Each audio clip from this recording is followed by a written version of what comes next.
देखिए, emergency drug से संबंधित 20 प्रश्न है जिसको आप लोग को जानना चाहिए, पूछ देगा कोई भी ड्रग से रिलेटेड तो आना चाहिए। एड्रीनाइल, देखिए एड्रीनिल एड्रीनिल दवाई है, इसका उपयोग आपातकालीन स्थिति में किया जाता है, ठीक है ना। किस आपातकालीन स्थिति में एड्रीनाइल का उपयोग किया जाता है? तो एड्रीनाइल का उपयोग कार्डियक अरेस्ट में, एनाफाइलेटिक शॉक में और अस्थमेटिक अटैक में किया जाता है, समझ गए ना। यानी अचानक से व्यक्ति का जहाँ पे सिचुएशन ख़राब होने लगता है, चाहे वो कार्डियक अरेस्ट हो, समझ गए, या इन्फाइलेटिक शॉक हो या अस्थमेटिक शॉक हो, समझ गए ना, तो वहाँ पे एड्रीनाइल का उपयोग किया जाता है। ओके। नाइट्रोग्लिसरीन है, ये भी एक इमरजेंसी सिचुएशन में दिया जाने वाला दवाई है। नाइट्रोग्लिसरीन को एनटीजी कहते हैं शॉर्ट में। नाइट्रोग्लिसरीन जो होता है इसका उपयोग कहाँ पे करते हैं? तो इसका उपयोग हृदयघात, यानी हृदयघात मतलब समझ रहे ना, हार्ट अटैक और एंजाइना के सिचुएशन में होता है। यह दर्द से राहत दिलाता है, समझ गए ना। तो हार्ट अटैक या एंजाइना के दर्द में इसका इस्तेमाल किया जाता है। एंजाइना पेक्टोरिस भी एक हार्ट वाला ही डिजीज है जहाँ पे कंटिन्यूअस व्यक्ति में दर्द होते रहता है हार्ट में, ठीक है। पैरासीटामोल, पैरासीटामोल का उपयोग किस स्थिति में किया जाता है? तो इसका उपयोग बुखार और दर्द को कम करने के लिए किया जाता है, समझ गए। इसे एंटीपायरेटिक भी कहते हैं। आगे है एमियोडेराइन। एमियोडेराइन का उपयोग कहाँ पे किया जाता है? एमियोडेराइन का उपयोग जो है हृदय की इरेगुलर रिदम यानी अर्थमिया में इसका उपयोग करते हैं। जब हृदय का धड़कन अनियमित होता है तो उसमें एमियोडेराइन का उपयोग किया जाता है, ठीक है। एमियोडेराइन का उपयोग किया जाता है, समझ रहे हैं। आगे बढ़ते हैं। आगे है एंटीहिस्टामिन। एंटीहिस्टामिन का उपयोग, देखिए नाम आपको याद नहीं रखना है, बस आपको ये होना चाहिए कि सामने अगर दवाई का नाम आ जाए तो वो दवाई का उपयोग कहाँ होगा, एक खड़ाक से माइंड में आना जाना चाहिए। रटने से कुछ नहीं होता है, बस प्रश्न को गौर से देखिए और समझिए कि इसका उपयोग कहाँ पे होगा। जिस प्रकार से सब लोगों को पैरासीटामोल के बारे में पता है तो उसी प्रकार से और भी दवाई के बारे में उसी प्रकार से मैंने पढ़ाया एमियोडेराइन। एमियोडेराइन का क्या उपयोग है? तो जैसे ही एमियोडेराइन से रिलेटेड आ जाए आपको तुरंत याद होना चाहिए कि यह इरेगुलर अर्थेमिया में, यानी अर्थेमिया में इरेगुलर हार्ट बीट में इस्तेमाल किया जाता है, जिसे अर्थेमिया बोलते हैं। एंटीहिस्टामिन का उपयोग किस स्थिति में किया जाता है? तो एंटीहिस्टामिन का उपयोग किया जाता है एलर्जी के रिएक्शन और एनाफाइलेटिक शॉक में, समझ रहे ना। तो एंटीहिस्टामिन जो है यह एक आपका एलर्जी, एंटी एलर्जिक और एनाफाइलेटिक शॉक में इसका इस्तेमाल किया जाता है, समझ गए। एनाफाइलेटिक शॉक क्या होता है? तो एनाफाइलेटिक शॉक होता है जो विभिन्न गंभीर रिएक्शन के कारण व्यक्ति में शॉक लगता है, समझ गए, तो वो जो है आपका एनाफाइलेटिक शॉक होता है संक्रमण के कारण। एस्कॉर्बिक एसिड जो होता है इसका उपयोग क्या होता है? तो एस्कॉर्बिक एसिड का उपयोग विटामिन सी को पूरा करने और इन्फेक्शन से लड़ने के लिए किया जाता है, समझ गए। तो एस्कॉर्बिक एसिड का इस्तेमाल जो है इन्फेक्शन को लड़ने के लिए, विटामिन सी को पूरा करने के लिए किया जाता है। फ्लूडोकॉर्टिसोन, फ्लूडोकॉर्टिसोन का इस्तेमाल क्या होता है, कहाँ पे करते हैं? तो फ्लूडोकॉर्टिसोन का इस्तेमाल जो है इसका उपयोग एड्रीनल इनसफिशियंस यानी एडिशंस डिजीज में इसको किया जाता है, समझ गए ना। तो फ्लूडोकॉर्टिसोन का इस्तेमाल एडिशंस डिजीज में किया जाता है। कहाँ पे किया जाता है? एडिशंस डिजीज में। और एडिशंस डिजीज में क्या होता है कि जो आपका एड्रीनल ग्लैंड होता है वह इनसफिशियंस हो जाता है, जहाँ पे वो कॉर्टिसोल की मात्रा कम जाता है एड्रीनल के प्रभावित होने से, तो एडिशंस रोग होता है। एडिशंस रोग में फ्लूडोकॉर्टिसोन का इस्तेमाल किया जाता है।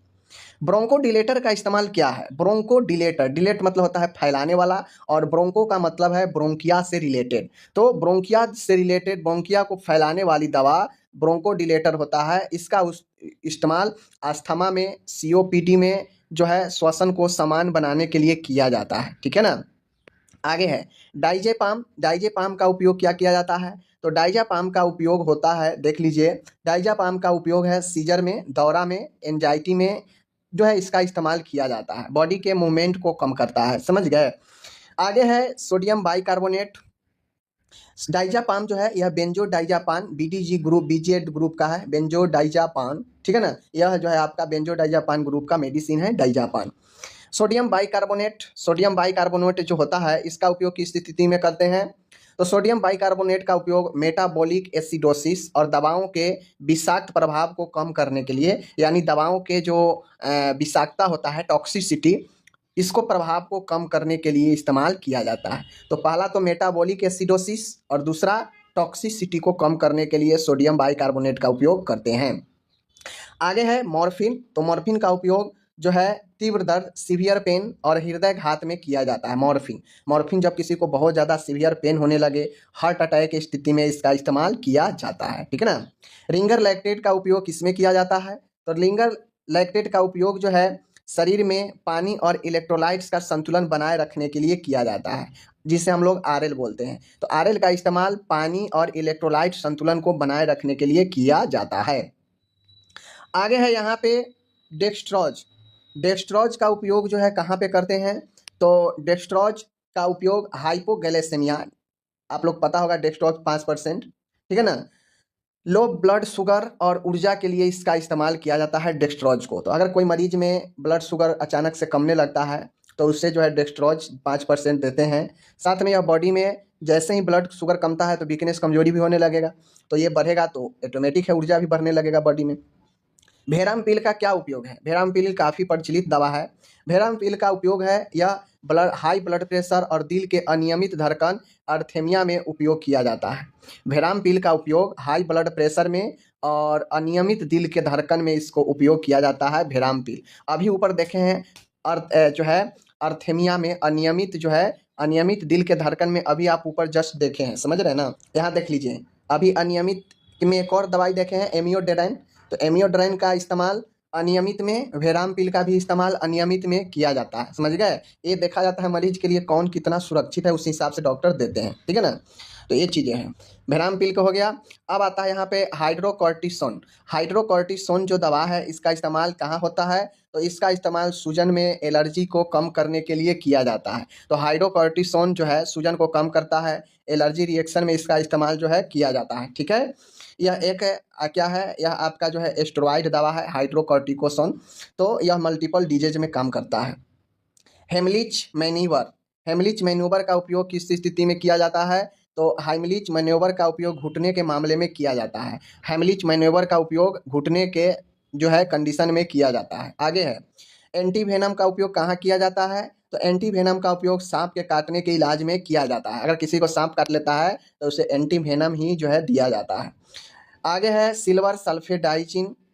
सिल्वर सल्फेट डाइजिन का उपयोग कहाँ किया जाता है, तो अगर कोई जल चुका है, बर्न पेशेंट है, तो यह एक क्रीम के रूप में होता है सिल्वर डाइजाफेन, याद रखिएगा। यह कॉमन दवा है, क्रीम के रूप में होता है जले हुए मरीज के लिए सिल्वर सल्फेट डाइजिन, ठीक है ना।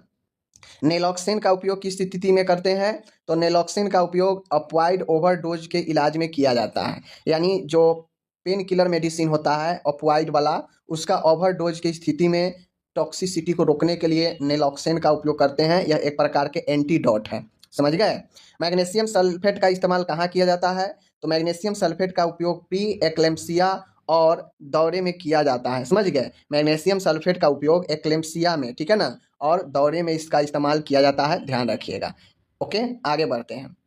अब यहाँ पे जो नेक्स्ट क्वेश्चन है 20 क्वेश्चन, यह एनाटॉमी फिजियोलॉजी से रिलेटेड है, जिसको हम लोग बॉडी बेसिक साइंस के अंदर पढ़ना है एएनएम में। प्रत्येक कोशिका का मुख्य अंग क्या है, तो प्रत्येक कोशिका के लिए जो मेन ऑर्गेन है वो उसका न्यूक्लियस है, केंद्रक है, ठीक है। एक कोई भी कोशिका है उसका मेन अंग उसका केंद्रक पर ही टिका हुआ है। मानव शरीर में कुल कितनी हड्डियां होती है, 206 होती है। मनुष्य का सबसे बड़ी त्वचा स्किन है, ठीक है ना। आगे है हृदय में कुल कितनी धमनियां होती है, तो हृदय की बात पूछ रहा है, तो हार्ट में कुल मिला के 2 शिराएं और 2 धमनियां होती है, ठीक है ना। 4 जो है आपके कुल जो है यहाँ पे आपका वो रक्त वाहिनी होता है, 2 शिरा और 2 धमनी, 2 वेन, 2 आर्टरीज, ठीक है। आगे है मानव शरीर में रक्त का समान आयतन कितना होता है, सब लोग को पता होना चाहिए 5 से 6 लीटर होता है, ठीक है। और ये कहीं कहीं 4 से 6 भी देता है, याद रखिएगा। आगे है वजन बढ़ने और कम करने के लिए कौन सा हार्मोन जिम्मेदार होता है, तो वजन बढ़ाने और कम करने के लिए इंसुलिन हार्मोन जिम्मेदार होता है। यही कारण है कि देखते रहिएगा समय के साथ जो है व्यक्ति में वजन बढ़ते जाता है और डायबिटीज भी आते जाता है, तो इंसुलिन बहुत बड़ा जिम्मेदार होता है वहाँ पे।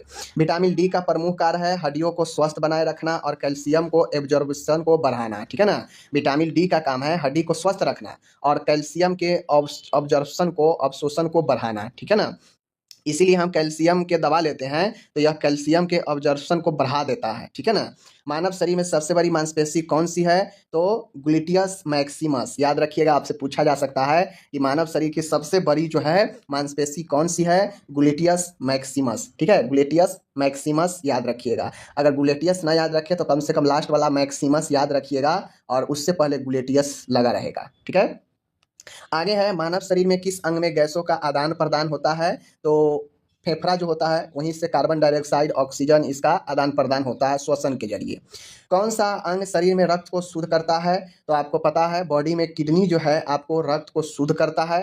किडनी में जो है एक महत्वपूर्ण जो है आपका हिस्सा होता है मेंडुला का, ठीक है, और इसमें इसके अंदर जो है आपका एक लगा होता है नेफ्रॉन। नेफ्रॉन छन्नी की तरह काम करता है, इसीलिए किडनी गुर्दे के संरचनात्मक और क्रियात्मक इकाई जो गुर्दा का होता है वो नेफ्रॉन ही होता है, ठीक है, याद रखिएगा। ओके, आगे है मानव रक्त का मुख्य कार्य क्या है? तो बॉडी में जो हमारे ब्लड है, ब्लड का मेन काम है ऑक्सीजन को ढोना, पोषक तत्वों का परिवहन करना। यानी जो भी हम खाते पीते हैं तो हम तो खाते हैं, कुछ भी खाते हैं ठोस के रूप में, लेकिन हमारे बॉडी को ब्लड में वो थोड़ी ना मिलता है। मुंह में पचने का शुरू होता है, धीरे धीरे छोटी आंत में कंप्लीट होता है और वहाँ से अवशोषण की क्रिया होकर बड़ी आंत के जरिए जल का अवशोषण, पूरे जो हम खाए हैं उसमें से जो पोषक तत्व है बॉडी के लिए उसमें निचोड़ कर रस जो है ब्लड में मिल जाता है और सिट्ठी जो होता है भोजन का मल रास्ता में चला जाता है, ठीक है।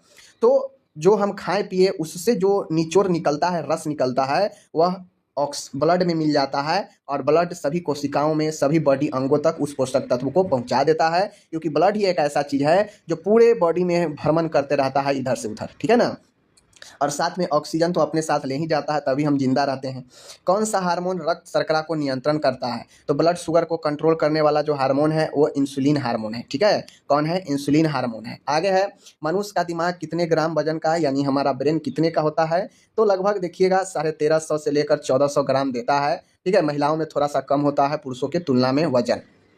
मांसपेशियों को संकुचन करने के लिए कौन सा आयन जिम्मेदार होता है? तो जो मस्कुलर हमारा मसल्स है बॉडी में, उसमें कॉन्ट्रैक्शन के लिए, संकुचन के लिए जो है जिम्मेदार जो आयन होता है वो कैल्शियम आयन होता है। कैल्शियम आयन के कारण हमारा मांसपेशी संकुचित होता है, ठीक है। शरीर में रक्त का पीएच मान समानता कितना होता है? तो बॉडी में रक्त का पीएच मान 7.35 से 7.45 होता है, ओके। और जब इस 7 से ज़्यादा हो जाए तो क्या होता है? क्षारीय होता है। तो ब्लड प्रकृति में क्या है? क्षारीय रूप में है। मानव शरीर में सबसे छोटी हड्डी कौन सी है? तो स्टेपिज कान की हड्डी है और सबसे बड़ी जांघ की हड्डी है फीमर का, ठीक है ना। आगे है आपका, यहाँ पे देख सकते हैं आप लोग, मानव शरीर में कितनी जो है जोड़ों की हड्डियाँ होती है? तो 230 जोड़ों की हड्डियाँ होती है, ज्वाइंट, समझ गए, 230 ज्वाइंट होता है, समझ लीजिए, समझ गए ना, जोड़ा, ज्वाइंट। आगे है यहाँ पे देख लीजिए, इलेक्ट्रोलाइट्स में प्रमुख रूप से कौन से पदार्थ होते हैं? इलेक्ट्रोलाइट्स होता है जो हमारे बॉडी में अंदर हमारे बॉडी के संतुलन में आवश्यक है। सोडियम, पोटेशियम, कैल्शियम, क्लोराइड, ये प्रकार से सब पदार्थ है, खनिज पदार्थ है जो बॉडी के लिए आवश्यक है, तत्व है। सोडियम, पोटेशियम, कैल्शियम और क्लोराइड, ठीक है ना, याद रखिएगा। सोडियम, पोटेशियम, कैल्शियम, क्लोराइड, ये इलेक्ट्रोलाइट में मौजूद होता है, ठीक है ना। चलिए आगे चलते हैं। आगे है हमारे शरीर में किस अंग में पाचन की प्रक्रिया होती है? तो पेट में पाचन की क्रिया कहाँ होती है? तो पाचन की क्रिया मुंह से ही शुरू हो जाता है, ठीक है ना। आंशिक रूप से मुंह में ही जो है तोड़ना, भोजन को तोड़ना भी एक पाचन की क्रिया है। मुंह से शुरू होता है और जो है छोटी आंत में जाकर संपन्न हो जाता है, ठीक है। ये चीज़ें को ध्यान में रखिएगा। कौन सा अंग मानव शरीर में रक्त के निर्माण का कार्य करता है? तो जो बोन मैरो होता है, अस्थि मज्जा, यहाँ पे हमारा जो है ब्लड का निर्माण का काम होता है, ठीक है। अब आगे हम लोग बढ़ते हैं, कम्युनिटी हेल्थ से रिलेटेड कुछ क्वेश्चन देखते हैं, ठीक है। कम्युनिटी हेल्थ नर्स का मुख्य कार्य क्या है? तो कम्युनिटी हेल्थ नर्स, एएनएम एक प्रकार से कम्युनिटी हेल्थ में काम करने वाली नर्स भी होती है, कम्युनिटी हेल्थ नर्स, ठीक है। समुदाय में स्वास्थ्य सेवाओं का प्रचार और रोगों की रोकथाम करना है। देख लीजिए, समुदाय में स्वास्थ्य सेवा का प्रचार करना और स्वास्थ्य से जुड़ी हुई चीज़ों के बारे में लोगों को बताना, रोकथाम करना रोगों को, एक कम्युनिटी हेल्थ नर्स का मुख्य कार्य है, ठीक है ना। किस योजना के तहत ग्रामीण क्षेत्रों में स्वास्थ्य सेवाएं पहुंचाई जाती हैं? कह रहा है किस योजना के तहत ग्रामीण क्षेत्रों में स्वास्थ्य की सेवा पहुंचाई जाती है? तो ये होता है NRHM, राष्ट्रीय ग्रामीण स्वास्थ्य mission, national rural health mission. इसके अंतर्गत ही गांव-गांव में स्वास्थ्य की सुविधा अभी मिल रही है। स्वास्थ्य सेवाओं में स्वच्छता का क्या महत्व है? स्वास्थ्य सेवा में यानी हेल्थ सर्विस में स्वच्छता, बहुत बार स्वच्छता की जिक्र होती है, हाइजीन की। इसकी क्या इंपॉर्टेंस है, क्या महत्व है? तो इसका महत्व है कि स्वच्छता जो है रोगों की रोकथाम में महत्वपूर्ण भूमिका निभाती है। स्वच्छता का जोर इसीलिए दिया जाता है स्वास्थ्य में, ताकि 10 से 15% मामला जो है फैलता है गंदगी से भी, ठीक है ना। तो आपको स्वच्छ इसीलिए कहा जाता है ताकि ये रोग के रोकथाम में बहुत ज़्यादा भूमिका निभाता है। एएनएम का कार्य क्या है? तो एएनएम का कार्य स्वास्थ्य सेवाएं देना और मातृ एवं शिशु देखभाल करना। एएनएम का काम है स्वास्थ्य हेल्थ सर्विस देना, ठीक है, हेल्थ एजुकेशन, लोगों को शिक्षा देना हेल्थ पर, ठीक है ना, टीकाकरण करना, उसके बाद मातृ और शिशु स्वास्थ्य देखभाल करना, ये सब एएनएम का काम होता है, ठीक है ना। आगे है राष्ट्रीय टीकाकरण दिवस, नेशनल इम्यूनाइजेशन डे कब मनाया जाता है? तो राष्ट्रीय टीकाकरण दिवस जो मनाया जाता है, देख लीजिए यहाँ पे कब मनाया जाता है, तो यह 0 से 5 वर्ष के बच्चों को पोलियो की खुराक, तो राष्ट्रीय टीकाकरण दिवस जो है मनाया जाता है 0 से 5 वर्ष तक के बच्चे को पोलियो की खुराक देने के लिए जो है मनाया जाता है, ठीक है ना। कम्युनिटी हेल्थ नर्सिंग में वेक्टर कंट्रोल का क्या उद्देश्य है? वेक्टर आप लोग नाम सुने होंगे, वेक्टर कंट्रोल, समझ गए, तो रोग फैलाने वाले कीटों को नियंत्रण करना है, यानी जो कीट पतंग से जो रोग होता है कीटों से, उनसे रोगों पर कंट्रोल करना वेक्टर कंट्रोल का मतलब होता है। जितने भी कीट से होने वाले रोग हैं, मच्छर से होने वाले रोग हैं, वो सब जो है आपको वेक्टर में आता है, मक्खी से होने वाला वेक्टर में आता है, तो उन कीटों को, रोगों को फैलने से नियंत्रण करना ही वेक्टर कंट्रोल के अंदर आता है। वेक्टर बोर्न डिजीज होता है, वाटर बोर्न डिजीज होता है, एयर बोर्न डिजीज होता है, ठीक है ना। तो सब जो है जो जहाँ से उत्पत्ति होता है उसको वो जनित बना दिया जाता है, ठीक है। प्राथमिक स्वास्थ्य केंद्र पीएचसी का क्या कार्य है? अगर आप एएनएम बनेंगी, पीएचसी पर आपको डिप्यूट किया जाएगा, तो क्या काम होता है पीएचसी का? पीएचसी का काम होता है लोगों को बुनियादी स्वास्थ्य सेवा प्रदान करना, यानी जो जरूरी के स्वास्थ्य सेवा है लोगों में वो प्रदान करना। ये बहुत ज़्यादा हाई एफिशिएंसी का नहीं होता है, हाई क्षमता का नहीं होता है, इसलिए जो जरूरी की बुनियादी चीज़ें हैं उसको प्रोवाइड कराता है, ठीक है। सैनिटेशन का स्वास्थ्य पर क्या प्रभाव पड़ता है? सैनिटेशन का स्वास्थ्य पर क्या प्रभाव पड़ता है? तो सैनिटेशन का स्वास्थ्य पर यह प्रभाव पड़ता है कि यह जल जनित रोगों को रोकथाम करता है और स्वच्छता बनाए रखता है, वाटर सैनिटेशन, समझे ना। तो बेसिकली सैनिटेशन जल को स्वच्छ प्योर बनाने के लिए जो है आपको क्या करता है, काम करता है। और रोग से जो होता है ना, अगर कोई गंदगी वाला जल है तो उससे कैसे रोकथाम किया जाए, ये सैनिटेशन जो है आपको जल जनित रोगों को रोकथाम करता है। जो जल से होने वाला रोग है, सैनिटेशन उसका काम करता है और ये स्वच्छता बनाए रखता है। आगे है मैटरनल मोर्टालिटी रेट है, मातृ मृत्यु दर है, ये क्या है? तो प्रसव के दौरान महिलाओं की मृत्यु, समझ गए ना। मैटरनल यानी लेबर के दौरान कुछ महिलाओं को देखते होइएगा बहुत ज़्यादा ब्लीडिंग होने से, बहुत ज़्यादा पेन होने से, यानी कुछ ना कुछ लेबर के प्रोसेस में उस दौरान डेथ हो जाता है, तो वो डेथ मातृ मृत्यु दर के अंदर आता है, समझ गए। किसे आशा कार्यकर्ता कहा जाता है? तो आशा कार्यकर्ता गांव-गांव में स्वास्थ्य सेवाएं प्रदान करने वाली महिला कार्यकर्ता होती है और यह पहली संपर्क होती है गांव में आशा कार्यकर्ता, ठीक है ना। आशा प्रति 1000 की जनसंख्या पर बहाल किया जाता है। यह किस किस जो है कार्यक्रम के अंदर बहाल किया जाता है? तो यह बहाल किया जाता है आपको एनआरएचएम के अंदर, नेशनल रूरल हेल्थ मिशन के अंदर, ठीक है ना। क्या multi sectoral approach community health nursing में, यानी मल्टी सेक्टरल अप्रोच का क्या मतलब है कम्युनिटी हेल्थ नर्सिंग में? आपसे 4 ऑप्शन दे देगा, कहेगा मल्टी सेक्टरल अप्रोच का क्या मतलब होता है। ऑप्शन में दे देगा 1 2 3 4, चारों में से आपको बताना है कौन होगा मल्टी सेक्टरल अप्रोच का मतलब। मल्टी मतलब होता है बहु यानी अधिक, सेक्टरल मतलब होता है अलग अलग सेक्टर, अप्रोच मतलब होता है पहुँच पहुँच। तो मल्टी सेक्टरल अप्रोच अलग अलग सेक्टरों में स्वास्थ्य की पहुँच, तो स्वास्थ्य, पोषण, पानी और स्वच्छता को मिलाकर समग्र समाधान प्रदान करना मल्टी सेक्टरल अप्रोच, यानी अलग अलग सेक्टर में स्वास्थ्य की पहुंच होना। जैसे रेलवे में अपना स्वास्थ्य के हॉस्पिटल वगैरह है, समुदाय में अपना है, ठीक है, अलग अलग जो है बैंकिंग, कृषि, सब सेक्टर में जो है स्वास्थ्य का भूमिका होना चाहिए, अप्रोच होना चाहिए, स्वास्थ्य पहुंच होना चाहिए हर एक सेक्टर में। कल कारखाना में अगर कोई काम कर रहा है किसी कंपनी में, तो वहाँ एक फर्स्ट एड के लिए यूनिट होना चाहिए, समझ गए। यानी अलग अलग विभागों में अप्रोच होना चाहिए स्वास्थ्य का, तो यही मल्टी सेक्टरल अप्रोच होता है, जो अलग अलग सेक्टरों में स्वास्थ्य के बारे में चीज़ें पहुंच हो।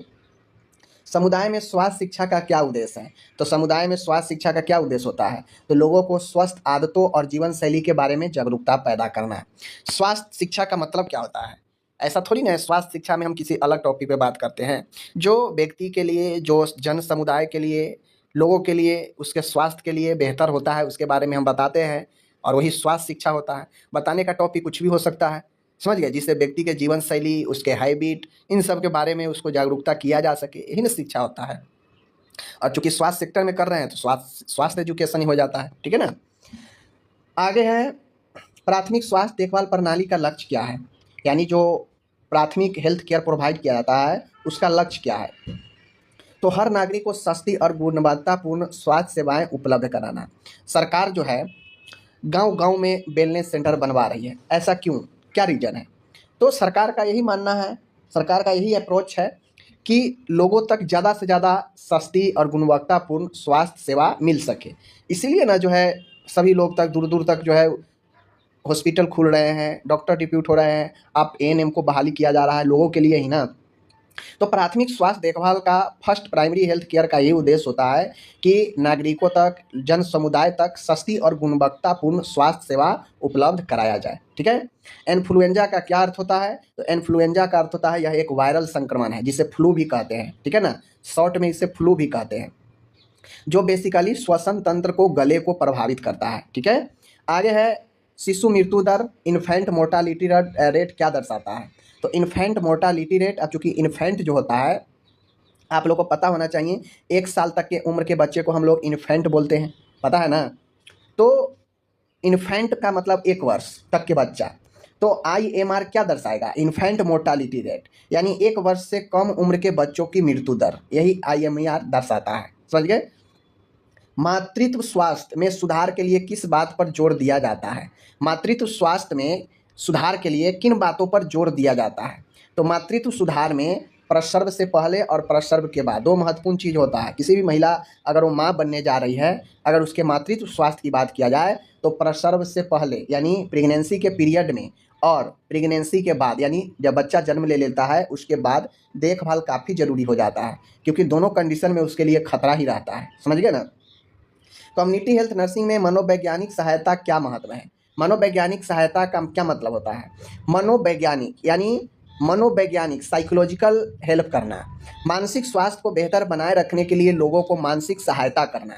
यानी कम्युनिटी हेल्थ में मनोवैज्ञानिक सहायता इसलिए ज़रूरी है कि कोई भी व्यक्ति मानसिक रूप से डिस्टर्ब ना हो, उसका मेंटली जो है चीज़ें ठीक रहे, इसके लिए लोगों को मानसिक सहायता देना। समझ गए, उसको सपोर्ट करना, यही मानसिक मनोवैज्ञानिक सहायता होता है, साइकोलॉजिकल सपोर्ट। ठीक है ना। किस बीमारी के लिए मच्छरदानी का उपयोग किया जाता है?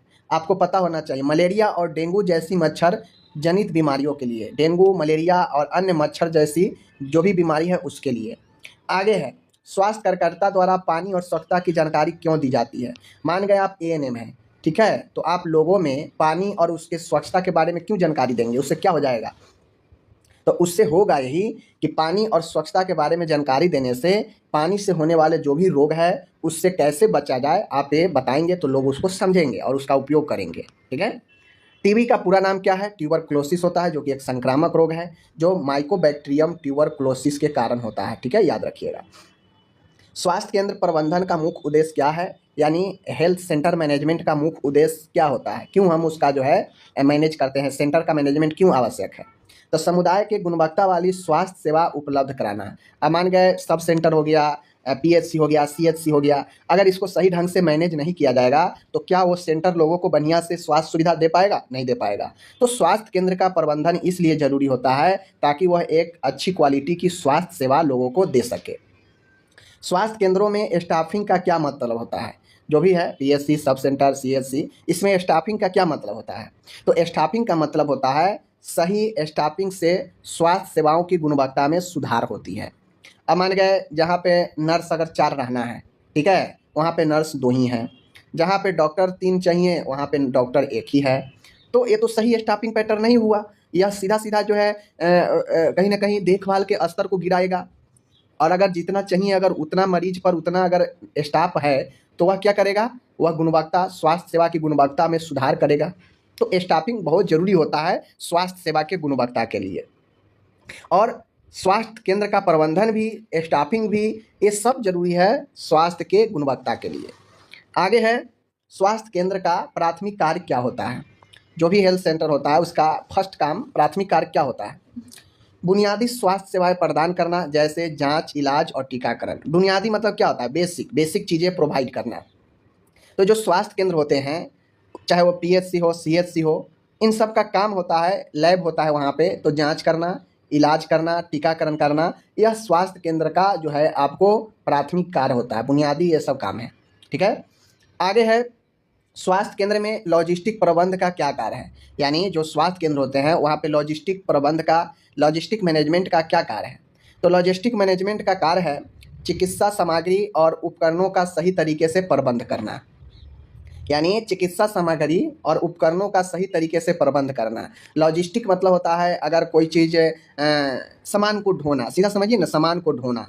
तो सामान को लॉजिस्टिक प्रबंध अगर सही नहीं होगा तो जो भी चिकित्सीय सामग्री हो, मेडिकल उपकरण वगैरह हो, इन सब का सही ढंग से प्रबंध नहीं हो पाएगा। अगर दवाई कम जाएगा तो लॉजिस्टिक मैनेजमेंट सही नहीं है तो पता चलेगा साल भर लग गया दवाई आने में। तो ये चीज़ें जो है स्वास्थ्य के क्षेत्र में सामग्री और उपकरणों के सही तरीके से प्रबंध करने के लिए लॉजिस्टिक प्रबंध जरूरी होता है। ठीक है, आगे है स्वास्थ्य सूचना प्रबंध। हेल्थ इंफॉर्मेशन मैनेजमेंट का क्या उद्देश्य है? तो स्वास्थ्य सूचना प्रबंध का मतलब है रोगियों को रिकॉर्ड का उचित संकलन और उनका विश्लेषण करना। स्वास्थ्य सूचना प्रबंध यानी स्वास्थ्य के क्षेत्र में जो इन्फॉर्मेशन है उसका मैनेजमेंट करना। यानी अगर कोई मरीज को हम दिखाएं, वो आया, वो अपना पूरा हिस्ट्री बताया और वह एक रिकॉर्ड बन जाता है। ऐसे ही बहुत सारे मरीज आते हैं, सबका रजिस्टर होता है, सबका रिकॉर्ड होता है। तो उसका रिकॉर्ड, उस इन्फॉर्मेशन को सही तरीके से मैनेज करना भी, जिस पर आगे चलकर एनालिसिस किया जाएगा कि किस क्षेत्र में कितना मरीज आया, किस क्षेत्र में सबसे ज़्यादा लोग किस टाइप के जो है मरीज आए हैं, तो उस पर काम किया जाता है आगे सरकार के द्वारा। ठीक है, तो यह सब अग्रिम रिसर्च के लिए, आगे के डाटा एनालिसिस के लिए स्वास्थ्य के क्षेत्र में जो रिकॉर्ड होता है उसका ही इस्तेमाल किया जाता है। स्वास्थ्य केंद्र में मानव संसाधन प्रबंध का क्या कार्य है? स्वास्थ्य के क्षेत्र में मानव संसाधन का क्या प्रबंध है? मानव संसाधन यानी जो कर्मचारी है, जो मानव संसाधन, जो काम करने वाले स्टाफ है, उनका प्रबंधन। कर्मचारियों का चयन, प्रशिक्षण और उनकी कार्य क्षमता का मूल्यांकन मानव संसाधन ह्यूमन रिसोर्स मैनेजमेंट के अंदर होता है। यहाँ पे हायर करना, उनको ट्रेनिंग करना और उनका मूल्यांकन करना, ये सब होता है। ठीक है ना। अभी जो बहाली आपका ANM का निकला है, यह NHM के HR डिपार्टमेंट के तहत ही निकला है, ह्यूमन रिसोर्स डिपार्टमेंट के तहत ही निकला है। ठीक है ना। आगे है स्वास्थ्य केंद्रों में बजट प्रबंध का क्या महत्व है? जो भी स्वास्थ्य केंद्र है सब में बजट तैयार किया जाता है। बजट प्रबंध जो क्या करता है, सीमित संसाधनों का उचित वितरण और कार्यों के लिए बजट बनाना, यानी कितना खर्च, कितना व्यय हुआ है देखभाल पर, उसका जो है बजट का प्रबंधन किया जाता है। व्यय और खर्च का और सारे चीज़ों का जो है बजट तैयार किया जाता है। ठीक है। स्वास्थ्य सेवा गुणवत्ता मानक का क्या मतलब है? स्वास्थ्य सेवा में गुणवत्ता मानक, क्वालिटी स्टैंडर्ड का क्या मतलब होता है? स्वास्थ्य सेवाओं की उच्च गुणवत्ता बनाए रखने के लिए निर्धारित मानक, यानी सरकार के द्वारा एक स्टैंडर्ड लागू किया गया है। भले ही वो स्टैंडर्ड फॉलो हो या नहीं हो, लेकिन एक मानक तैयार किया गया है जिसमें बताया जाता है कि एक हॉस्पिटल खोलने के लिए ए सारे क्राइटेरिया फुलफिल होनी चाहिए। ठीक है, इतना स्टाफ होनी चाहिए, इतना इक्विपमेंट होना चाहिए, इतना बेड होना चाहिए। तो यही स्टैंडर्ड जो है आपको उच्च गुणवत्ता बनाए रखने में मदद करता है। ठीक है, भले कोई प्राइवेट अस्पताल फॉलो करे नहीं करे, पता नहीं। स्वास्थ्य केंद्र में सुरक्षा प्रबंध का क्या उद्देश्य है? जो भी स्वास्थ्य केंद्र है, सुरक्षा का एक बहुत बड़ा प्रबंध होता है। सिक्योरिटी वगैरह, समझ गए ना, जो सुरक्षा गार्ड होता है, कर्मचारी हो गया, रोगी हो गया, वहाँ पे लगे उपकरण हो गया, इन सब के लिए सुरक्षा निश्चित करना सुरक्षा प्रबंध के अंदर आता है। ठीक है। अगर मान के सुरक्षा प्रबंध नहीं करेगा, गार्ड वगैरह नहीं रखेगा, पता चलेगा कैंपस में जो नलका लगा हुआ है खोल के ले जाएगा, लाइट लगा है खोल के ले जाएगा, रोगी है हॉस्पिटल के अंदर, कोई आया मारकर उसको चला गया, जैसे पटना में हुआ था ना। तो कहीं ना कहीं वहाँ पे सुरक्षा प्रबंध में चूक ही हुआ था अस्पताल में, जिसके कारण कोई बाहरी आकर अस्पताल में पेशेंट के साथ घटना कर दिया, चला गया। ठीक है। स्वास्थ्य केंद्रों में आपातकालीन प्रबंध का क्या कार्य है? स्वास्थ्य केंद्र में इमरजेंसी मैनेजमेंट का कार्य होता है आपातकालीन स्थितियों में त्वरित और प्रभावी उपचार प्रदान करना। यानी आपातकालीन, इमरजेंसी वार्ड इसीलिए बनाया गया है ताकि जल्दी, त्वरित और इफेक्टिव उपचार मरीज को देकर उसको जो है सुविधा अच्छा दिया जाए। ठीक है ना। स्वास्थ्य केंद्रों में स्वच्छता प्रबंध का क्या महत्व है? जो भी स्वास्थ्य केंद्र है उसमें स्वच्छता प्रबंध का क्या महत्व है? स्वच्छता प्रबंध के लिए देखते हुएगा हर एक सेंटर, हॉस्पिटल में बायोमेडिकल के लिए अलग अलग डिब्बा रखा होता है कि इसमें सूखा कचरा डाले, इसमें गीला कचरा डाले, ठीक है ना, इसमें नुकीला कचरा डाले। तो ये सब स्वच्छता प्रबंध के ही अंदर आएगा ताकि पर्सनल स्वच्छता बना रहे अस्पताल में, जिससे स्वच्छता बने रहने से ही होता है कि बीमारियों को जो संभावना होता है कम होता है, इन्फेक्शन फैलने का जो दर है वो कम होगा। ठीक है ना। तो संक्रमण के रोकथाम और स्वास्थ्य वातावरण को बनाए रखने के लिए स्वच्छता प्रबंध जरूरी होता है। ठीक है। आगे है स्वास्थ्य केंद्र में टीम वर्क का क्या महत्व है? तो स्वास्थ्य केंद्र में टीम वर्क का महत्व होता है कर्मचारियों के बीच सहयोग और समन्वय से कार्य को प्रभावशील तरीके से कराना। टीम वर्क का मतलब होता है टीम में सब मिल के काम करता है, तो एक तो काम जल्दी होता है, समय का बचत होता है और एक दूसरे के बीच जो है सहयोग और समन्वय की भावना बनी रहती है, जिससे कार्य प्रभावी रूप से बढ़ते रहता है। ठीक है। स्वास्थ्य केंद्र के लिए डेटा संग्रह, डेटा कलेक्शन का क्या महत्व है? तो आप एएनए में जाएंगी तो आप एएनए में जाएंगी, मान गए आप एक दिन में 5 होम विजिट किए, ठीक है। तो 5 होम विजिट किए तो आप किसी होम विजिट में जाएंगे, आप क्या काम किए हैं, आप अपने से ऊपर कर्मचारी को अपना डेटा सौंपते हैं ना, देते हैं ना कि हाँ हमने इतना काम किया, इतना होम विजिट किया। तो डेटा संग्रह कहीं ना कहीं रोगों को निगरानी रखने के लिए, उचित निर्णय लेने के लिए डेटा की आवश्यकता होती है। मान गए आपको जिस क्षेत्र में दिया गया है, आप महीना में जितना भ्रमण किए, पता चला कि इधर लोग जो है अंधापन से ज़्यादा ग्रसित है, अंधापन जो है ज़्यादा लोगों में है, मैक्सिमम लोगों में अंधापन की संख्या देखी गई। तो क्या होगा, उस डाटा जो आप तैयार किए, डाटा है, रिकॉर्ड है, उस डाटा को अध्ययन किया जाएगा और उस एरिया में अंधापन जो कार्यक्रम है उसके तहत ज़्यादा जोर दिया जाएगा, काम किया जाएगा अंधापन को रोकथाम के लिए। तो डेटा संग्रह का उपयोग किया जाता है आगे रोगों को निगरानी के लिए, उचित निर्णय लेने के लिए। ठीक है। स्वास्थ्य केंद्र में संचार प्रणाली का क्या काम है, कम्युनिकेशन सिस्टम का क्या काम है?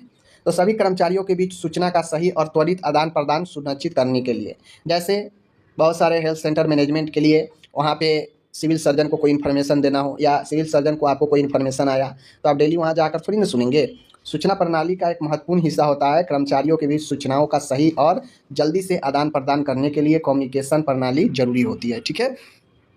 आगे है स्वास्थ्य केंद्रों में टीकाकरण कार्यक्रम की भूमिका क्या होती है? तो स्वास्थ्य केंद्रों में टीकाकरण कार्यक्रम की भूमिका क्या होती है? तो टीकाकरण कार्यक्रम रोगों के रोकथाम के लिए नियमित टीकाकरण प्रदान करना ही टीका कार्यक्रम जो है इसके अंदर काम होता है। और आप एएनएम वगैरह हैं तो आपको तो इसमें मिलेगा ही काम। स्वास्थ्य केंद्र में प्रिस्क्रिप्शन प्रबंध का क्या काम है? तो प्रिस्क्रिप्शन प्रबंधन का काम है रोगियों को सही और सुरक्षित दवाइयाँ देना। ठीक है, उल्टा पल्टा दवाई नहीं देना, प्रिस्क्रिप्शन प्रबंध है। स्वास्थ्य केंद्र में रोगी संतुष्टि की निगरानी क्यों जरूरी है? स्वास्थ्य केंद्र में रोगी की सेटिस्फेक्शन क्यों जरूरी है? रोगियों को संतुष्टि स्वास्थ्य सेवाओं के स्तर और सुधार के लिए महत्वपूर्ण है। आप जिस सेंटर पर काम कर रहे हैं, आदमी आया दिखाया और आपसे आदमी संतुष्ट ही नहीं है, रोगी आपसे संतुष्ट ही नहीं हुआ, तो आप ऐसा ही चलता रहे, ऐसा ही चलता रहे तो कहीं भी हेल्थ का जो लेवल है ऊपर जाएगा? नहीं जाएगा। हेल्थ का ऊपर कब जाएगा? जब लोग आएंगे, ट्रीटमेंट कराएंगे, लोग ठीक हो जाएंगे। ऐसे ही चलता रहेगा, ठीक होंगे, अच्छा होगा तो स्वास्थ्य का स्तर ऊपर जाएगा, बढ़िया होगा। तो रोगी की संतुष्टि होना स्वास्थ्य के सेवाओं के स्तर और सुधार के लिए काफ़ी महत्वपूर्ण होता है। ठीक है ना। आगे है स्वास्थ्य केंद्र में संसाधन आवंटन का क्या अर्थ है? संसाधन आवंटन का क्या अर्थ है? देखिए ये समय क्यों बता रहा हूँ, एक एक वर्ड एग्जाम में अगर पूछ देगा ना तो इसका मतलब अगर आपको नहीं पता है तो गलत कर लीजिएगा। तो संसाधन आवंटन का अर्थ होता है कि जो भी संसाधन, जो भी रिसोर्सेज है सेंटर पर, उसका जो है प्रभावी और कुशल तरीके से उपयोग कितना किया जा रहा है, यही संसाधन रिसोर्सेज का बंटवारा होता है। स्वास्थ्य केंद्र में क्लिनिकल प्रोटोकॉल का पालन क्यों जरूरी है? स्वास्थ्य केंद्र में जो भी क्लिनिकल प्रोटोकॉल है उसका पालन क्यों जरूरी है? यह उपचार की गुणवत्ता और रोगियों की सुरक्षा सुनिश्चित करता है। क्लिनिकल प्रोटोकॉल इसलिए ज़रूरी है कि कोई भी माल प्रैक्टिस ना हो, मरीज पर कोई गलत जो है आप प्रयोग ना करें। ठीक है। उपचार की गुणवत्ता और रोगियों की सुरक्षा के लिए क्लिनिकल प्रोटोकॉल जरूरी होता है। आगे है स्वास्थ्य केंद्रों में नैतिकता और पेशेवर व्यवहार का क्या महत्व है? तो नैतिकता और पेशेवर व्यवहार का क्या महत्व है? यह पेशेवर मानकों का पालन करने और रोगियों के प्रति सम्मान बनाए रखने के लिए आवश्यक होता है। ठीक है ना।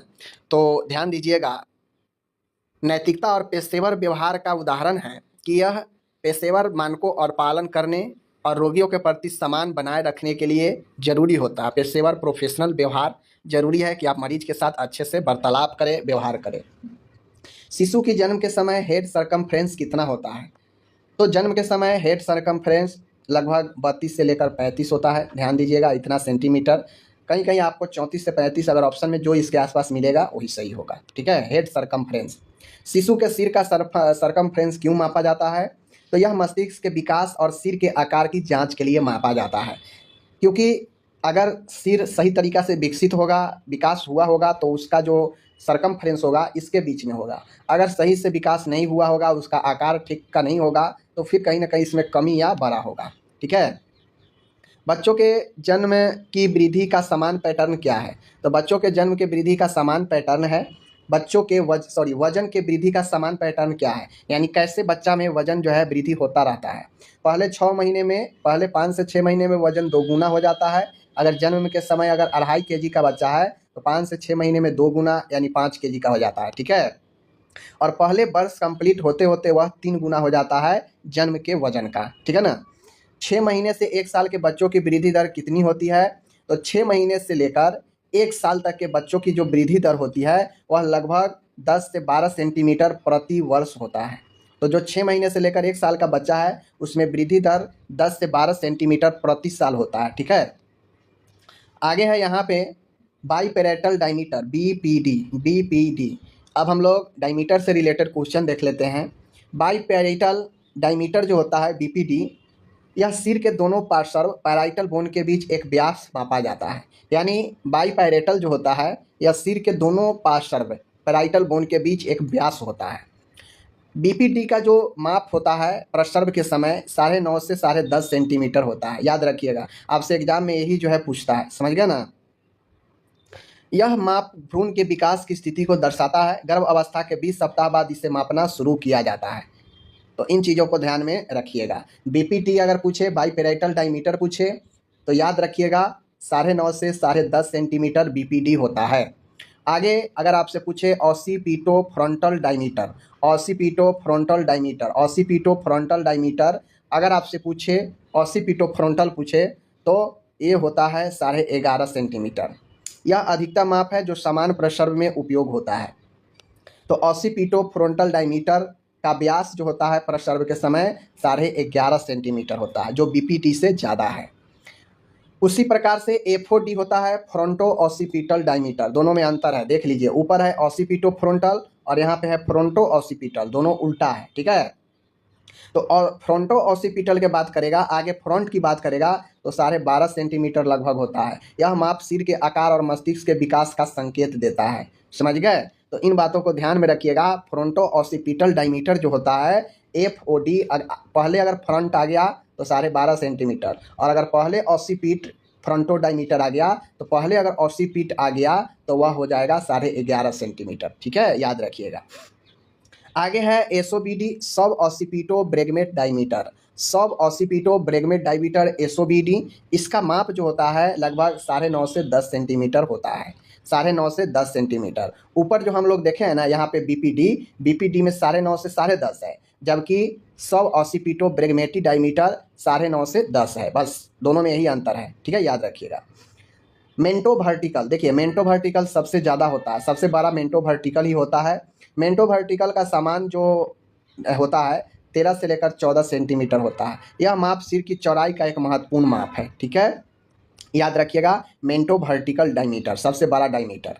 आगे है biparietal transverse diameter. Biparietal transverse diameter 9.5 centimetre होता है, 9.5 सेंटीमीटर होता है biparietal transverse diameter. Occipitomental diameter, तो ऑसिपिटोमेंटल डायमीटर 13 से 14 सेंटीमीटर होता है। सेजाइटल डायमीटर 11 से 12 जो है होता है। यह माप सिर के शीर्ष वर्टेक्स से लेकर नीचे हिस्से ऑसिपिटल तक लिया जाता है। यानी सेजाइटल डायमीटर पूछेगा तो 11 से 12 सेंटीमीटर, ठीक है।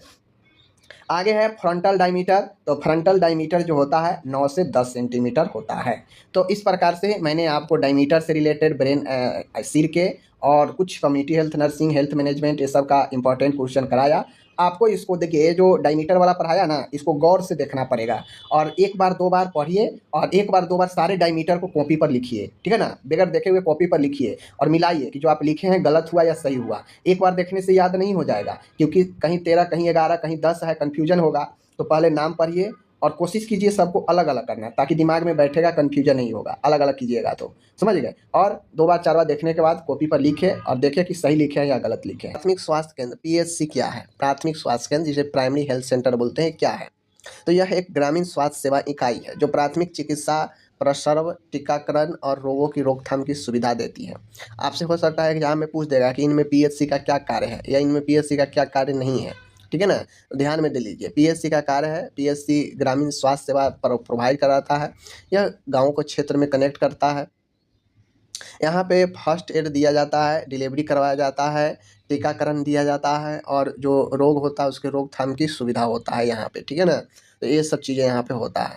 आगे है, एक पीएचसी के अंतर्गत कितनी संख्या आती है।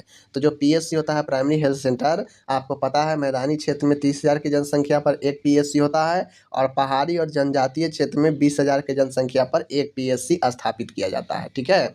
आगे बढ़ते हैं, आगे है सामुदायिक स्वास्थ्य केंद्र सीएचसी का क्या कार्य है। तो सीएचसी का क्या कार्य है, तो जो पीएचसी होता है उससे ऊपर सीएचसी होता है।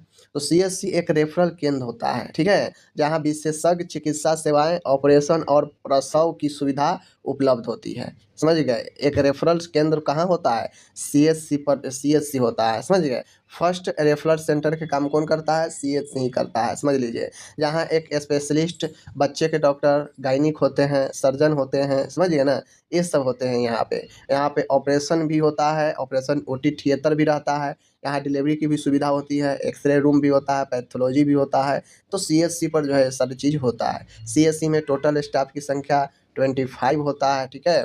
पीएचसी का बात करेगा तो टोटल जो है 15 होता है संख्या, ठीक है ना, स्टाफ की, तो याद रखना है। आगे है सब सेंटर क्या होता है। तो माय डियर, सब सेंटर यह पीएचसी के अंतर्गत आने वाली सबसे छोटी स्वास्थ्य सेवा इकाई है।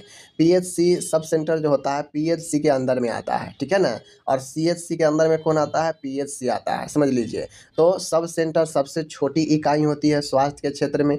यहाँ पे कोई डॉक्टर नहीं होता है, सिर्फ जो है स्वास्थ्य कार्यकर्ता होता है, एक मेल और एक फीमेल स्वास्थ्य कार्यकर्ता वहाँ पे होता है, समझ रहे बात को।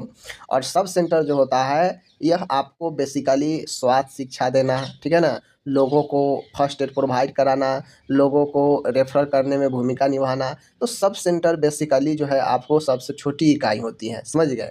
तो इन चीज़ों को ध्यान में रखना है। यहाँ पे कोई डॉक्टर नहीं होते हैं। पीएचसी में कौन कौन से स्वास्थ्य कार्यकर्ता होते हैं। पीएचसी में एक एमओ होता है, staff nurse, ANM, pharmacist, lab technician, ये सब जो है आपको पीएचसी में होते हैं। पीएचसी को जो है आपको फर्स्ट चिकित्सीय जो कांटेक्ट होता है लोगों से वो पीएचसी पर ही होता है, जहाँ पे एमओ आपको दर्शन देते हैं, ठीक है ना। आगे है, सीएचसी में कौन कौन से विशेषज्ञ होते हैं। तो सीएचसी में एक सर्जन, एक फिजिशियन, एक स्त्री रोग होते हैं और एक बाल रोग होते हैं। कुल 4 डॉक्टर होते हैं और यही 4 डॉक्टर आपके वहाँ पे एक एक संख्या में सीएचसी पर होते हैं, ठीक है ना। आगे है, स्वास्थ्य केंद्रों में कौन सी राष्ट्रीय योजना लागू होती है। जो हेल्थ सेंटर होता है उसमें कौन सी नेशनल प्लानिंग लागू होता है। तो national health mission, RMNCH+A, TB नियंत्रण कार्यक्रम, मलेरिया नियंत्रण कार्यक्रम आदि। तो स्वास्थ्य केंद्र में जो भी नियंत्रण कार्यक्रम चलता है, RCH, MCH, बहुत सारे कार्यक्रम है नेशनल लेवल पर, उस सब के सब जो है स्वास्थ्य केंद्र पर लागू होता है, समझ लीजिए। और उसके तहत ही जो है सारा काम होता है। पीएचसी में प्रसव सेवा की जिम्मेदारी किसकी होती है। तो पीएचसी में जो प्रसव की सेवा की जिम्मेदारी होती है स्टाफ नर्स और एएनएम को होती है, समझ गए, क्योंकि वहाँ पे यही होते हैं। आरोग्य मित्र का क्या कार्य है। तो आरोग्य मित्र का कार्य है मरीजों की सहायता करना, ठीक है, आयुष्मान भारत योजनाओं की जानकारी देना। तो एक बात समझ लीजिए, आरोग्य मित्र के बारे में पूछेगा तो आरोग्य मित्र का काम है मरीजों को सहायता करना और आयुष्मान भारत योजनाओं की जानकारी देना। यानी आरोग्य मित्र का काम है लोगों को सरकार की योजनाओं के बारे में मदद करना, उससे सहायता करना, उसे बताना, ताकि व्यक्ति ज़्यादा से ज़्यादा इसका लाभ उठा सके, ठीक है। आगे है, एनएचएम का पूरा नाम है नेशनल हेल्थ मिशन है, राष्ट्रीय स्वास्थ्य मिशन। और इस एक मिशन के अंदर बहुत सारे हेल्थ का कार्यक्रम चलता है, समझ लीजिए। आगे है, यहाँ पे 11 से 20 में प्रबंधन और प्रशासन, मैनेजमेंट एंड एडमिनिस्ट्रेशन के बारे में है, जो कि हेल्थ सेंटर के बारे में है, ठीक है। ये हेल्थ सेंटर में कैसे मैनेजमेंट होता है, कैसे प्रशासन की भूमिका होता है, इसके बारे में है। स्वास्थ्य केंद्र प्रबंधन के मुख्य घटक क्या है। स्वास्थ्य केंद्र प्रबंधन के मुख्य घटक क्या है। मानव संसाधन, व्यक्ति कितना काम कर रहा है, सामग्री प्रबंधन, वित्तीय प्रबंधन, लेखा जोखा, सेवाओं की गुणवत्ता, क्वालिटी ऑफ सर्विस कैसी है, ये सब जो है स्वास्थ्य केंद्र के प्रबंधन की मुख्य घटक है, ठीक है ना। स्वास्थ्य केंद्र का बजट किसके द्वारा जारी होता है। तो जो हेल्थ सेंटर होता है उसका बजट किसके द्वारा जारी होता है। तो वो सब हेल्थ स्वास्थ्य केंद्र के सब राज्य में अपना अपना होता है। तो राज्य सरकार या एनएचएम के माध्यम से, नेशनल हेल्थ मिशन के माध्यम से, या राज्य सरकार के माध्यम से। इसीलिए देखते होइएगा कि एनएचएम के तहत जो है बहुत सारे एएनएम, जीएनएम स्वास्थ्य कार्यकर्ता की बहाली होती है, समझ गए, जो कि केंद्र सरकार का एनएचएम एक कार्यक्रम है, जबकि राज्य सरकार भी उसमें जो है अपना रोल निभाता है, समझ लीजिए। आगे है, लॉजिस्टिक मैनेजमेंट का क्या महत्व है। तो लॉजिस्टिक मैनेजमेंट का मतलब होता है कि जो भी दवा है, जो भी उपकरण है, जो भी आपूर्ति सामग्री की नियमित उपलब्धता की सुनिश्चित करता है। तो लॉजिस्टिक मैनेजमेंट में जो भी खपत है, जो भी उपयोगी सामान है, उसका स्टॉक को सुनिश्चित करता है, ठीक है। HMIS क्या है? HMIS क्या है? हेल्थ मैनेजमेंट इंफॉर्मेशन सिस्टम है। हेल्थ मैनेजमेंट इंफॉर्मेशन सिस्टम है। हो सकता है आपसे एग्जाम में ऐसे पूछ दे, HMIS कहेगा HMIS में एम का मतलब क्या है? तो मैनेजमेंट। एच का मतलब क्या है? तो हेल्थ। आई का मतलब क्या है? इंफॉर्मेशन। एस का मतलब क्या है? सिस्टम। कुछ भी इसमें से पूछ लेगा एक वर्ड का मीनिंग तो आप बता दीजिएगा, ठीक है ना। चलिए, ये हो गए डाटा संग्रह और विशेष प्रणाली। इसका जो मेन काम है डाटा का संग्रह करना और विश्लेषण करना, ठीक है ना। आगे बढ़ते हैं। आगे है आशा कार्यकर्ता की निगरानी जो है कौन करता है? आशा कार्यकर्ता का निगरानी कौन करता है? तो जो आशा होती है उसका निगरानी ANM और PSC अधिकारी MO करते हैं, ठीक है ना। आगे PSC में कितने बेड की क्षमता होती है? तो PSC में 5 से 6 बेड की क्षमता होती है, याद आपको रखना है इसको, ठीक है ना।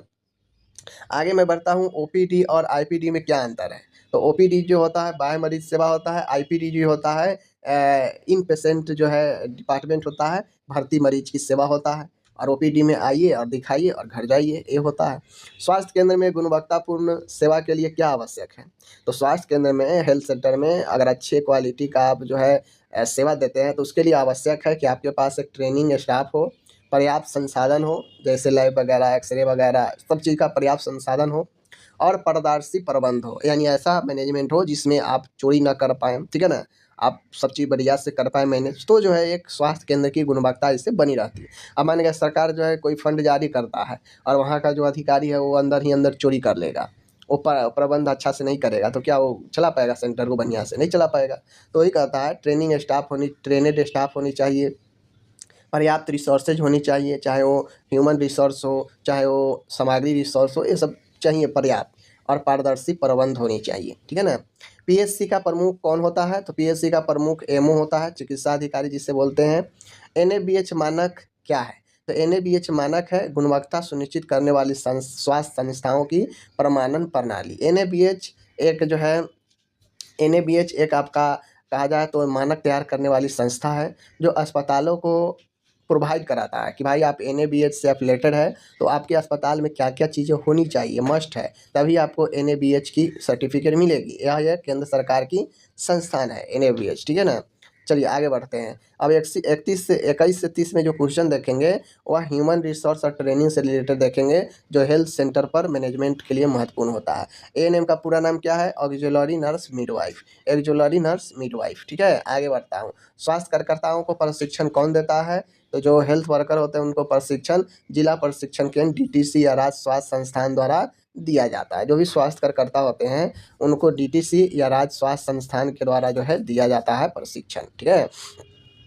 सामुदायिक भागीदारी क्यों आवश्यक है? तो स्वास्थ्य सेवाओं की स्वीकृति और उपयोगिता बढ़ाने हेतु। मान लीजिए सरकार जो है हेल्थ सेंटर खोल रहा है, ठीक है, और लोग उसमें आ ही नहीं रहे हैं, लोग उसका उपयोग कर ही नहीं रहे हैं, तो कहीं ना कहीं सही नहीं है। तो समुदाय लोगों की भागीदारी, कम्युनिटी की भागीदारी, पार्टिसिपेशन बढ़े, इसके लिए जो है ज़रूरी है कि स्वास्थ्य सेवा की स्वीकृति और उपयोगिता को बढ़ाने हेतु लोगों की भागीदारी जरूरी है। समझ गए। ANM का मुख्य कार्य क्या है? तो ANM का भाई मुख्य कार्य है टीकाकरण करना, प्रसव में भूमिका निभाना, मातृ शिशु स्वास्थ्य की देखभाल करना, ठीक है, होम विजिट करना, तो ये सब जो है इनका काम है। आगे है स्वास्थ्य कर्मियों की निगरानी के लिए कौन सा टूल उपयोग होता है? जो स्वास्थ्य कर्मी होते हैं उन पर नज़र रखें, उन पर निगरानी रखने का कौन सा टूल उपयोग होता है? Supportive supervision checklist.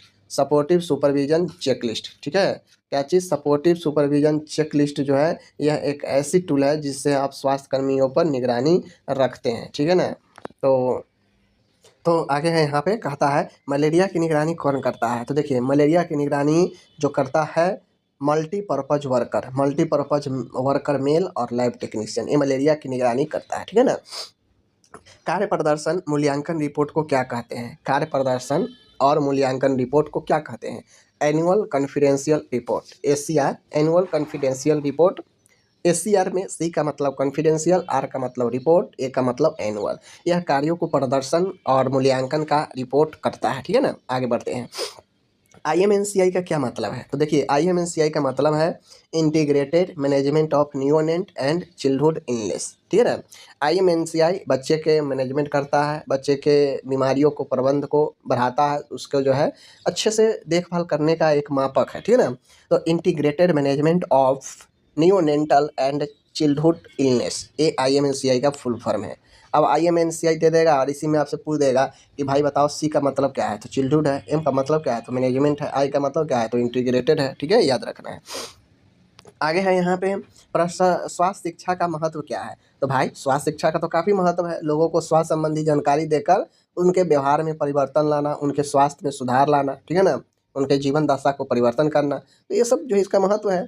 टीम प्रबंधन में कौन कौन से कौशल आवश्यक है? जो टीम मैनेजमेंट होता है, टीम प्रबंध, एक टीम में काम करता है तो उसका प्रबंधन में कौन कौन से स्किल जरूरी है? तो नेतृत्व क्षमता होनी चाहिए, कम्युनिकेशन होनी चाहिए अच्छी, ठीक है ना, समस्या समाधान होनी चाहिए, समय का प्रबंध होनी चाहिए, तो ये सब टीम प्रबंधन को एक बेस्ट बनाता है, ठीक है। आगे है, चलिए 31 से लेकर 40 तक हम लोग देखेंगे मॉनिटरिंग एंड इवैल्यूएशन, सेवाओं की निगरानी और मूल्यांकन हेल्थ सेंटर मैनेजमेंट के ऊपर, ठीक है। मंथली रिपोर्ट कौन तैयार करता है? तो मंथली रिपोर्ट MO या डेटा ऑपरेटर तैयार करते हैं, समझ गए। आपके वहाँ सेंटर पर जो भी डाटा ऑपरेटर हो, डाटा ऑपरेटर को MO देते हैं कि भाई लो ये तुम्हारा डाटा है, तुम इसको तैयार करके दे दो, ठीक है, तो तैयार करता है। KPI का क्या अर्थ है? की परफॉर्मेंस इंडिकेटर, ये प्रदर्शन मापदंड है, समझ गए। की परफॉर्मेंस इंडिकेटर्स, की परफॉर्मेंस इंडिकेटर, की परफॉर्मेंस इंडिकेटर यह एक प्रदर्शन मापदंड है, KPI याद रखिएगा। आगे है डाटा त्रुटि से कैसे बचा जा सकता है? तो डाटा त्रुटि से बचने का है कि नियमित प्रशिक्षण ले, जांच करें और फीडबैक से आप जो है नियमित प्रशिक्षण ट्रेनिंग करके, जांच करके और फीडबैक लेकर आप जो है डाटा को त्रुटि होने से बचा सकते हैं। PSC में समीक्षा बैठक कब होती है? तो हर महीने आपको PSC में समीक्षा बैठक होती है, ठीक है ना। एक्सटर्नल मॉनिटरिंग का उद्देश्य क्या होता है? बाहरी मूल्यांकन द्वारा सुधार की पहचान। एक्सटर्नल मॉनिटरिंग का मतलब होता है कि बाहर से मॉनिटर करना, बाहर से मूल्यांकन करना और अगर कोई चीज़ हो तो उसको सुधार करना, ठीक है। आशा को कितनी प्रोत्साहन राशि मिलती है? तो आशा को जो प्रोत्साहन राशि मिलती है सेवा आधारित कार्यों के अनुसार अलग अलग, ठीक है, सेवा आधारित कार्यों के अनुसार अलग अलग प्रति सेवा राशि मिलती है, समझ गए। आपको पता है आशा को अगर शहरी क्षेत्र में है तो उसका अलग फी है, अलग रुपया मिलता है, ग्रामीण क्षेत्र की आशा है उसको अलग रुपया मिलता है। RKS का क्या कार्य है? RKS का कार्य है स्वास्थ्य केंद्रों के कार्यों की निगरानी और निर्णय लेना।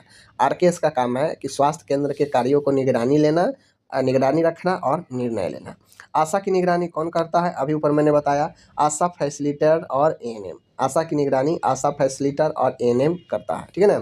डिलीवरी पॉइंट का क्या होता है? तो डिलीवरी पॉइंट क्या होता है? एक ऐसा केंद्र जहाँ संस्थागत प्रसव की सुविधा होती है, एक ऐसा जगह, एक ऐसा केंद्र जहाँ पे डिलीवरी के लिए यानी प्रसव के लिए सुविधा होती है, वो डिलीवरी पॉइंट होता है, वहाँ पे डिलीवरी कराया जाता है। निगरानी का सबसे अच्छा तरीका क्या है?